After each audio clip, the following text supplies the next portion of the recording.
नमस्कार मित्रांनो, राजेश मालनकर या मराठी यूट्यूब चॅनेलमधील आपलं स्वागत आहे.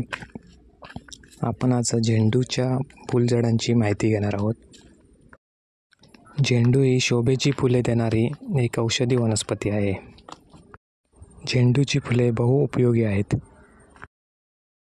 या फुलझाडांची लागवड संपूर्ण भारतात होते. झेंडूचे झाड सुमारे अर्धा ते 1 मीटर उंच असते. झेंडूमध्ये पिवळा झेंडू व नारिंगी झेंडू असे प्रामुख्याने 2 प्रकार असतात. काही जाती मेक्सिकोतून भारतात आल्या आहेत. झेंडूची फुले चवीला तिखट, कडू आणि तुरट असतात. ती अपस्मार आकडीत उपयोगी असतात. झेंडूची पाने मूळव्याध, मूत्रपिंडाची दुखणे आणि स्नायूंच्या दुखण्यावर गुणकारी आहेत.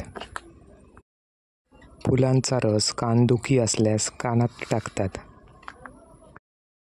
पाने केसतूट आणि कानपुळीत वापरण्यासाठी वापरतात. अशा प्रकारे ही बहुउपयोगी असणारी वनस्पती अतिशय महत्त्वाची आहे.